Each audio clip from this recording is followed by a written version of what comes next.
오늘 우리에게 주시는 하나님의 말씀은 고린도전서 1장 4절부터 10절 말씀이 되겠습니다. 고린도전서 1장 4절.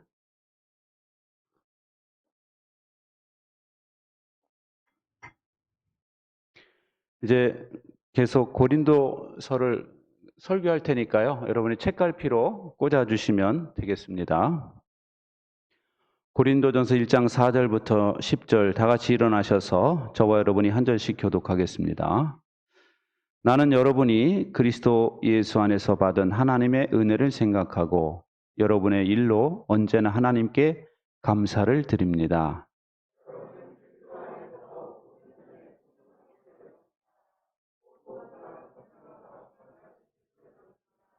그리스도에 관한 증언이 여러분 가운데서 이렇게도 튼튼하게 자리 잡았습니다.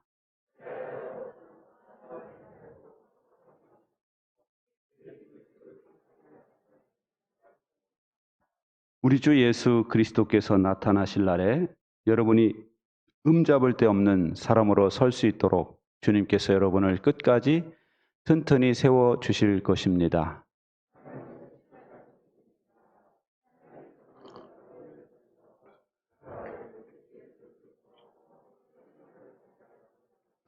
같이 읽겠습니다. 그런데 형제자매 여러분, 나는 우리 주 예수 그리스도의 이름으로 여러분에게 권면합니다. 여러분은 모두 같은 말을 하며 여러분 가운데 분열이 없도록 하며 같은 마음과 같은 생각으로 뭉치십시오. 아멘. 자리에 앉으세요.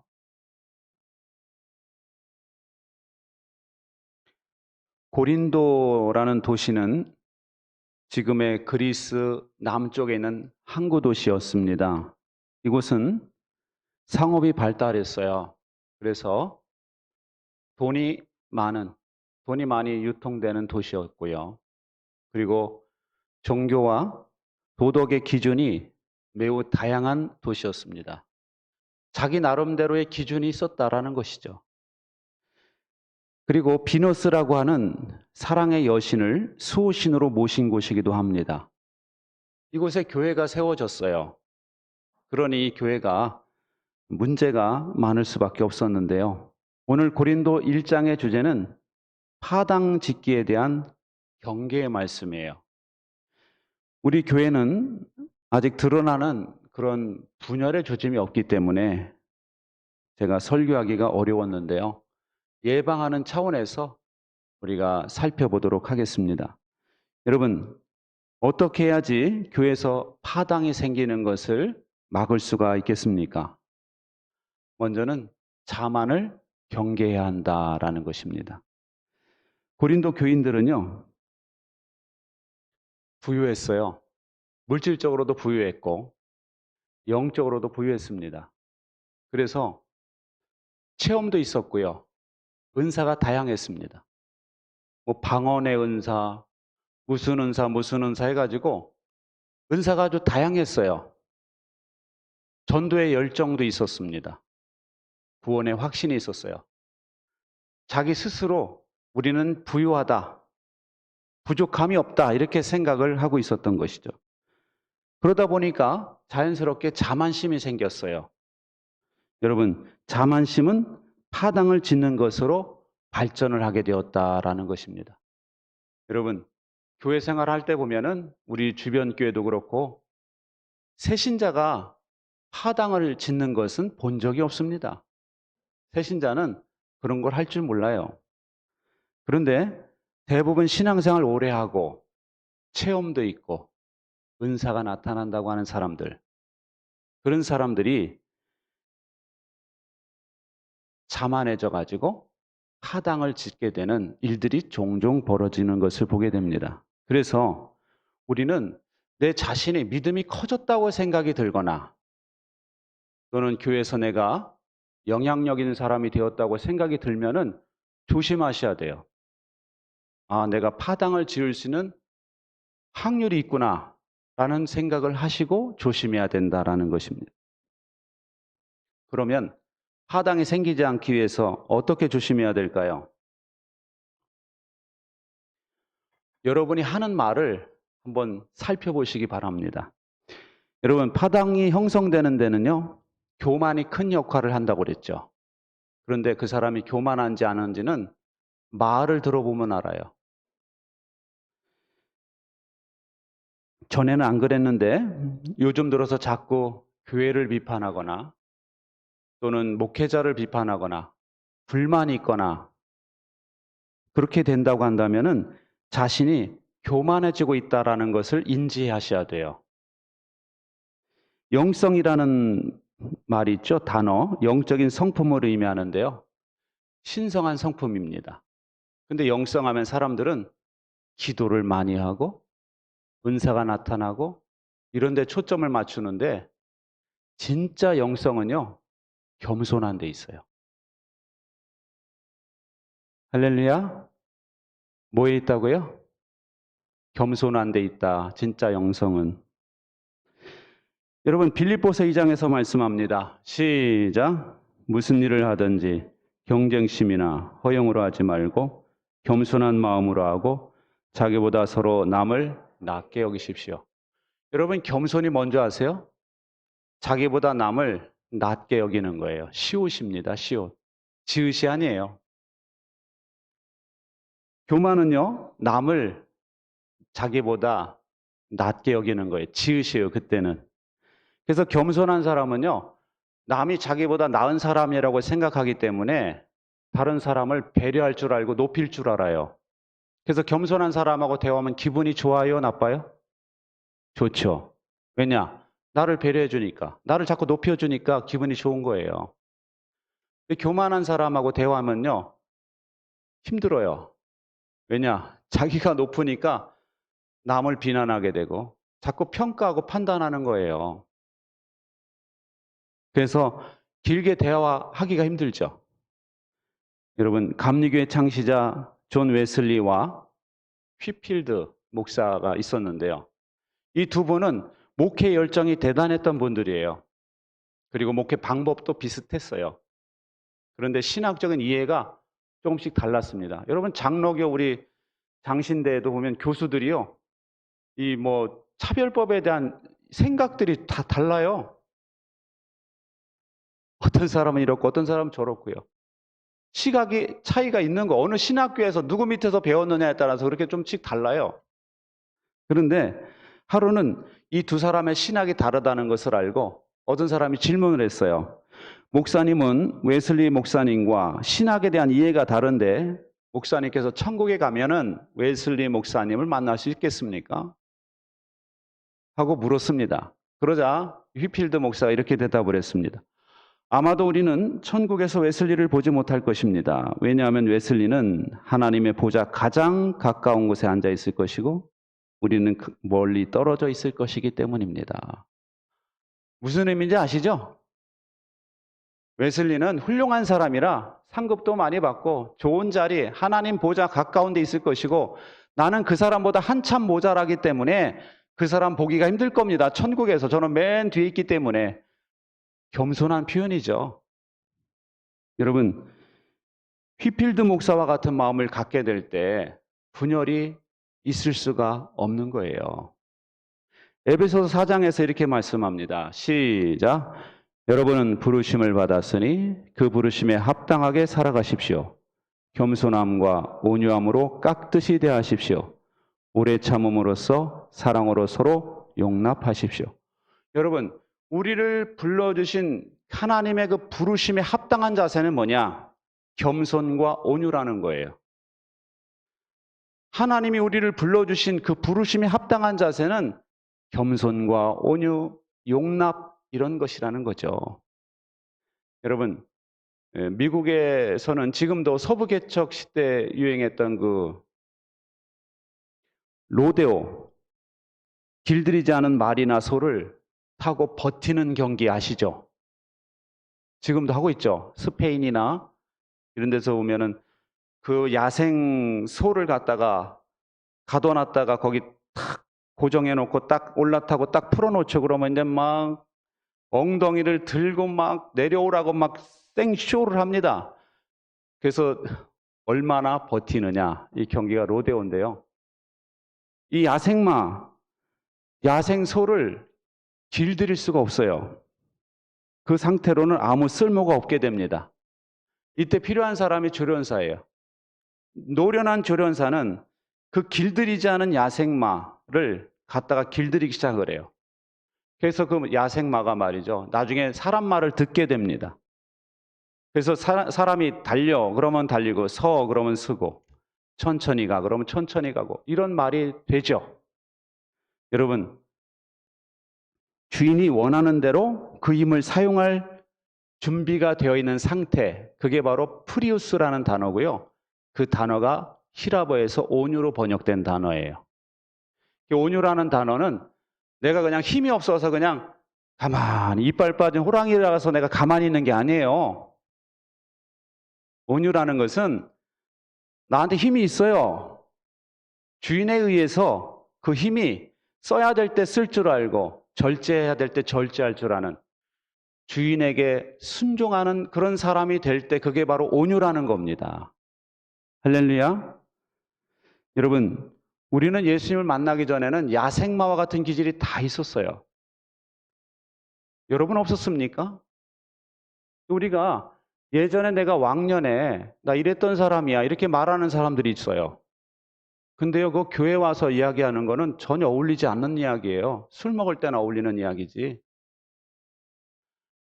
여러분이 교회를 오잖아요. 신앙생활을 시작하시죠. 그리고 집사가 되고 뭐 목자가 되고 뭐 그러면은요, 그때부터는 자기 기질을 절대 발휘하시면 안 돼요. 여러분의 기질을 조련사 되시는 예수님이 여러분의 기질을 깎고 다듬으시기 시작할 겁니다. 그래서 여러분이 점점 온유한 사람으로 되도록 하나님이 다듬으시는 거예요. 때로는 내 뜻대로 안 되고, 시련이 되고, 우리 자식이 속을 썩이고, 내 생각대로 되는 게 하나도 없구나, 막 이런 생각이 들면서 사람이 온유해지기 시작하는 거예요. 옛날에 그 강한 사람들이, 예수님께서 때로는 또 격려도 하시고 또 복도 내리시고 그러면서 위로하시죠. 포기하지 마, 낙심하지 마, 그렇지만 너는 아직 더 다듬어야 돼 하면서 하나님께서 계속 우리를 조련해 가시는 겁니다. 지혜로운 사람은 그걸 딱 알아봐요. 근데 지혜롭지 못하면 계속 못 알아봐요. 그래서 자기 기질을 계속 가져가는 거예요. 여러분, 주님께서 여러분을 조련하실 때 여러분이 거기에 순응할 줄 아는 저와 여러분 되시기 바랍니다. 겸손한 사람, 온유한 사람이 될 때 그런 사람이 하나 되게 만드는 거예요. 공동체를. 그리고 주님이 기뻐하시는 그 하나됨을 위해서 힘쓰는 사람이 되는 겁니다. 그리고요, 파당을 짓는 것은 예수님보다 인간을 더 좋아한다는 의미가 있어요. 고린도 교회 사람들은 자기가 따르는 지도자를 중심으로 이렇게 하나가, 이렇게 파가 만들어졌어요. 나는 바울파. 바울이 우리 교회 개척했잖아. 어떻게 개척한 사람을 배신해? 난 바울이 최고야 하면서 바울파가 만들어졌어요.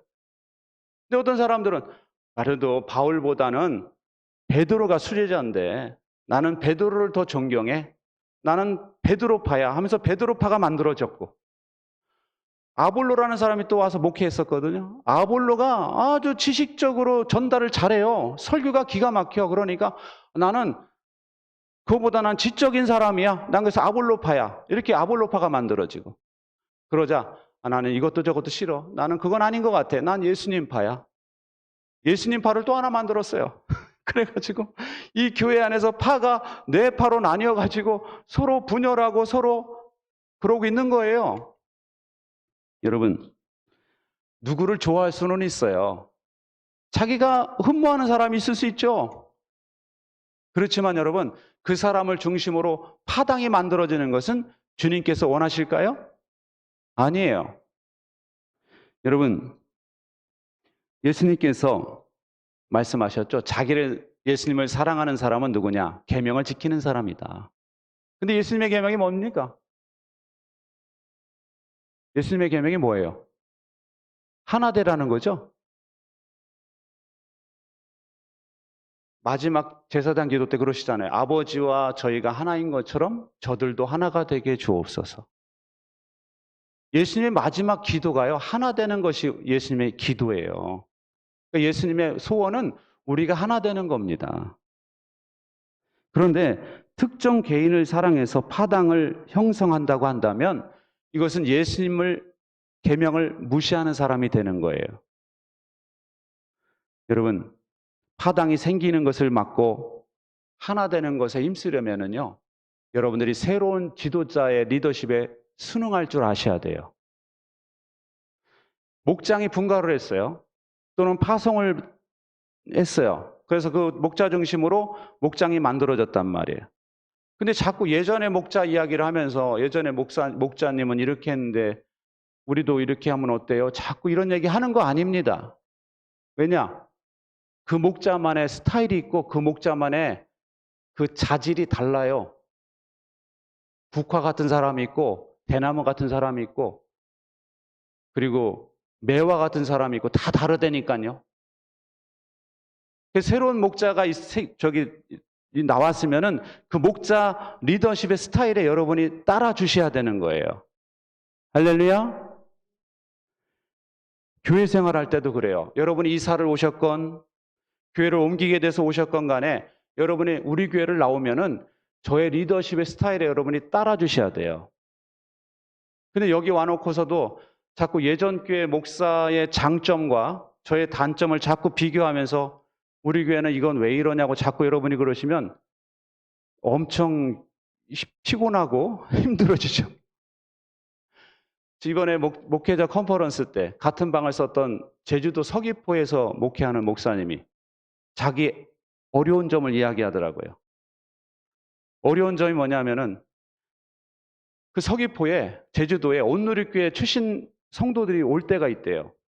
그러면 이제 온누리교회에서 신앙생활 했다니까 얼마나 기대가 되겠어요. 그죠? 왜냐하면 하용조 목사님이 그 건강한 교회를 이뤘다고 얼마나 전국적으로 호응을 했습니까? 그래서 온누리교회에서 왔다니까 기대를 하고 이제 받았어요. 근데 이분들이 자꾸 하는 말이 뭐냐면 하용조 목사님처럼 하라고 이야기를 한대요. 목사님, 목회를 하용조 목사님처럼 하세요. 그럼 부흥할 건데 왜 이렇게 제 말을 안 들으세요? 하용조 목사님처럼 하라니까요. 이렇게 말을 한다는 거예요. 목회 스타일을 그렇게 하라고 이야기를 한다는 겁니다. 근데 여러분, 하용조 목사님 스타일로 누군 안 하고 싶어서 못 하는 줄 아십니까? 하용조 목사님은요, 스케일이 어마어마하게 큰 분이에요. 지금 돌아가셨어요. 전 세계를 품고 있는 분입니다. 설교를 들어보면요, 기가 막혀요, 설교가. 어떻게 저렇게 설교할 수 있을까? 신학생인 저도 엄청 감동을 받았어요. 그리고요, 그분 주변에는 사업하면서 신앙이 좋은 분들이 엄청 많아요. 탤런트들도 많았어요. 탤런트 교회에서부터 시작했거든요.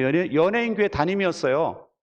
연예인들이 있지, 사업하는 사람들이 있지. 그러니까 목사님이 뭐 하고 싶으면 목사님 마음껏 하십시오. 저희가 밀어드리겠습니다. 이런 사람들이 쫙 줄을 섰단 말이에요. 그래서 우리 저 큐티 좀 만들었으면 좋겠는데 그러면 큐티 출판사가 만들어집니다. 그냥. 목사님들을 위한 잡지가 하나 있었으면 좋겠어요. 그래서 빛과 소금이란 잡지가 딱 탄생해 버리는 거예요. 전문가들이 쫙 달라붙으니까. 하고 싶은 거 다 할 수 있어요. 옥하는 목사님은. 그분의 능력이 있고 주변에 그를 지원하는 사람들이 빵빵했거든요. 근데 시골에서 20-30명 놓고 목회하는 사람한테 하용조 목사님처럼 하라 그러면 여러분 할 수 있겠습니까? 여러분한테 김연아처럼 스케이팅 타라는 것과 똑같은 거예요. 김연아처럼 할 수 있어요? 저거 하면 저 돈 많이 벌어. 저렇게 해봐. 할 수 있겠냐고요. 안 하고 싶어 못하는 게 아닙니다. 못해서 못하는 거예요.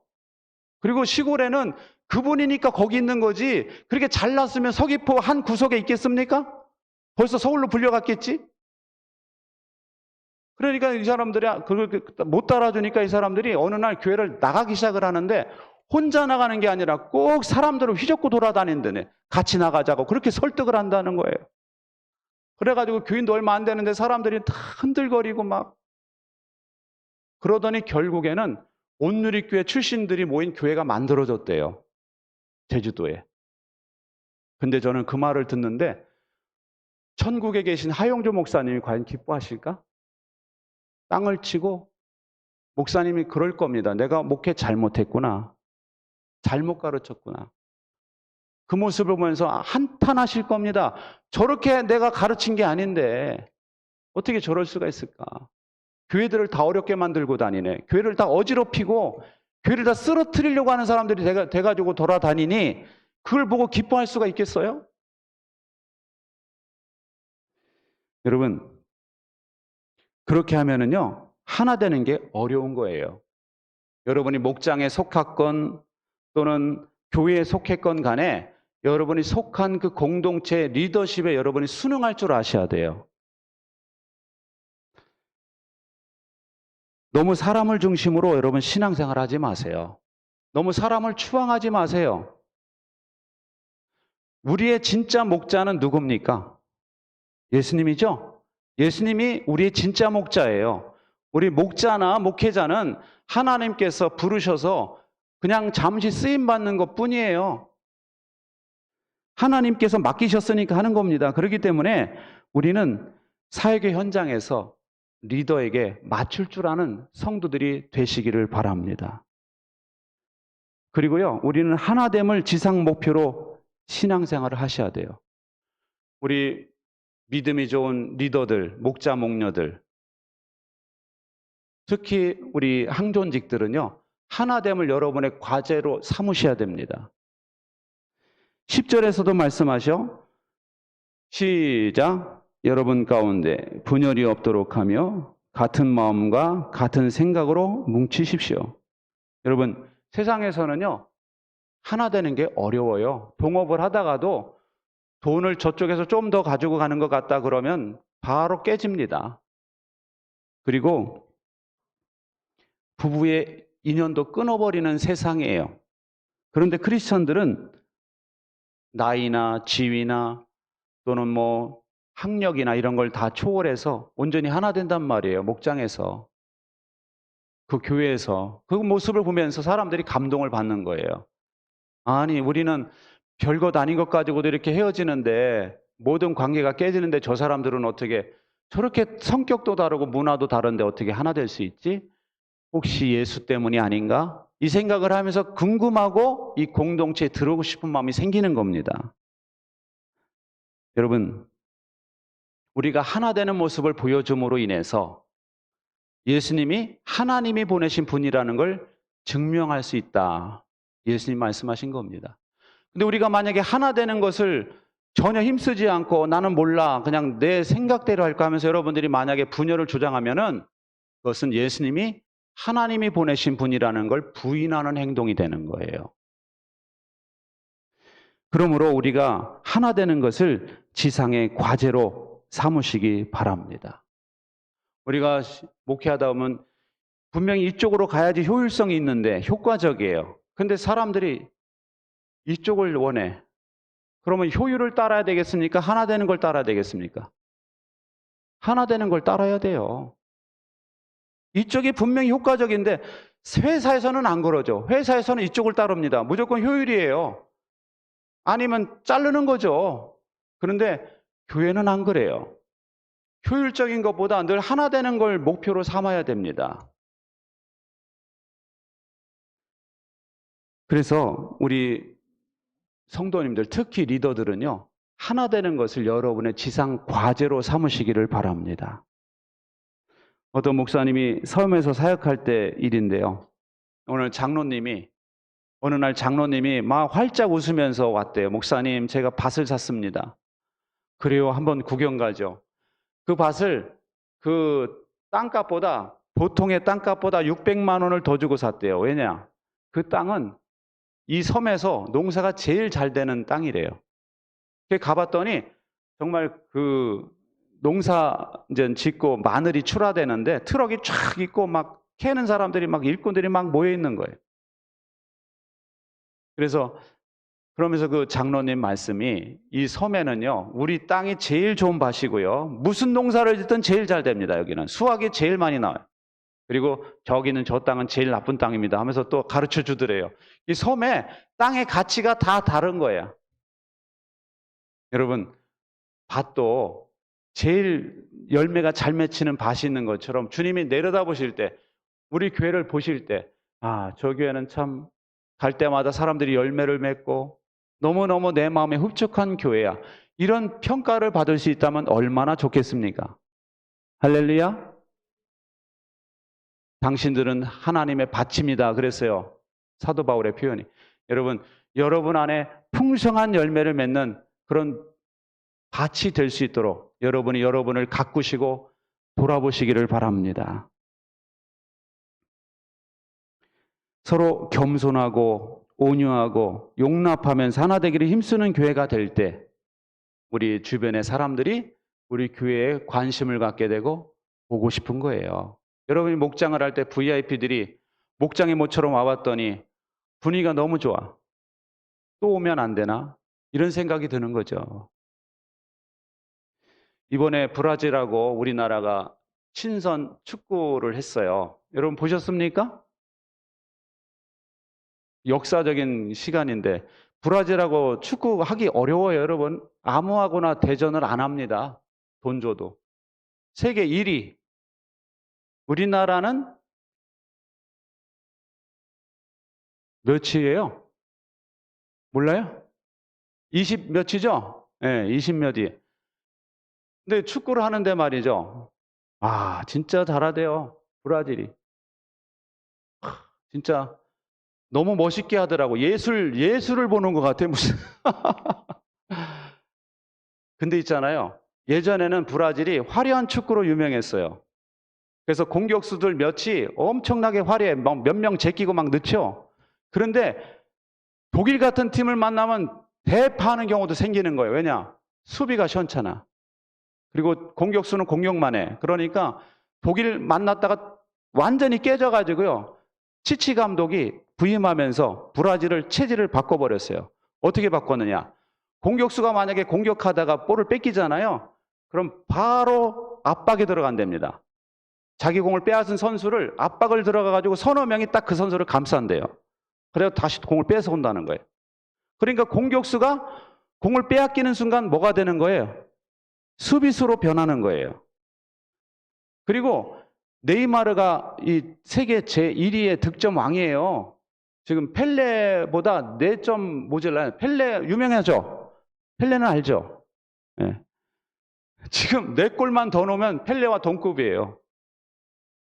그런데 이 네이마르가요. 드리블을 하면서 가잖아요. 제가 보니까 수비가 여기 밑에 있던 선수들이 동시에 2명이 양쪽으로 같이 올라갑니다. 공을 패스할 곳이 4명이나 있어요. 네이마르가. 주고받고 다시 받고 하면서 공격을 포인트를 늘 놓치질 않는 거예요. 그러니까 네이마르가 그렇게 골을 넣을 수 있었던 거예요. 그러면서 브라질이 최강팀이 됐어요. 그래서 10몇 경기 뛰는 동안 실점을 한 점도 안 했대. 실점을. 근데 이번에 황의조가 넣었어요. 우리나라에. 그 유명한 황의조가. 아시죠? 골프만 치셔서 모르시나? 여러분, 이 브라질 선수들이 최강팀이 된 거는요. 공수가 완전히 하나 됐기 때문에 그래요. 완전히 하나 되니까 이 사람들이 최강의 팀이 돼가지고 지금은 1위예요. 1위. 세계 1위. 근데 만약에 팀원끼리 싸운다고 생각해 보세요. 가끔 보면 저 동남아 못하는 나라 선수들 보면은 자기들끼리 막 싸워. 일루 패스하라니까 왜 안 주는 거냐고 막 이러고. 이 골키퍼는 화가 나가지고 집중하라고 막 그러면서 막 뭐라고. 자기들끼리 하나가 안 되는 거예요. 실력도 모자란데 하나가 안 돼. 그러니까 축구가 안 되는 거예요. 근데 실력도 좋은데 완전히 하나가 됐어. 그러면 그 팀은 강한 팀이 되는 거죠. 만약에 자기들끼리 분열을 해가지고 막 며칠 싸우고 있다. 축구하는데 그 팀은 무조건 지는 겁니다. 교회도 마찬가지예요. 우리가 완전히 하나 될 때 우리 교회는 최강의 교회가 되는 거예요. 할렐루야. 은사가 별로 없어도 상관없어요. 무슨 뭐 신령한 은사가 없고 또 체험이 없고 그거 전혀 상관없습니다. 중요한 것은 하나 되려는 의지예요. 하나 되려는 의지가 있어가지고 우리가 온유하기로 결단하고 내가 용납하고 하나 되기를 힘쓰기 시작하면은요, 우리 교회는 최강의 교회가 되는 거예요. 하나님이 여러분을 귀하게 쓰실 줄 믿습니다. 기도하겠습니다.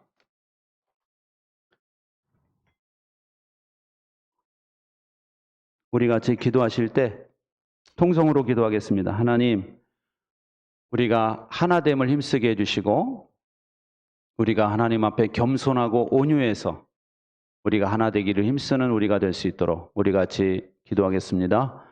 좋으신 하나님 아버지, 이 시간의 말씀으로 역사해 주신 하나님 감사합니다. 우리가 아버지 하나님 온유하고 겸손하게 하여 주셔서 하나님 아버지 주님의 말씀대로 하나됨을 힘쓰게 하여 주시고 하나님께 영광을 돌릴 수 있도록 인도하여 주시옵소서. 주여 아버지 도와주시고 하나님 역사하여 주시옵소서. 주님 붙잡아 주시고 하나님 역사하여 주시옵소서. 주여 도와주시고 주여 아버지 도와주시고 하나님 인도하여 주시옵소서. 우리는 힘이 연약합니다. 우리 교회를 붙잡아 주시고 서로 하나 되기를 힘써서 아버지 강력한 교회가 될 수 있도록 하나님께서 역사하여 주시옵소서. 하나님 아버지 붙잡아 주실 줄 믿습니다. 주님 붙잡아 주시옵소서. 예수님의 이름으로 기도하옵나이다. 아멘. 존귀하신 하나님, 우리가 하나 되기를 힘쓰게 하여 주시옵소서. 주님의 말씀 따라 온유하고 겸손하게 하여 주시고 하나님 앞에 쓰임받는 저희들이 되게 하여 주시옵소서. 그래서 건강한 교회를 이룰 수 있도록 인도하여 주옵소서. 예수님의 이름으로 기도하옵나이다. 아멘.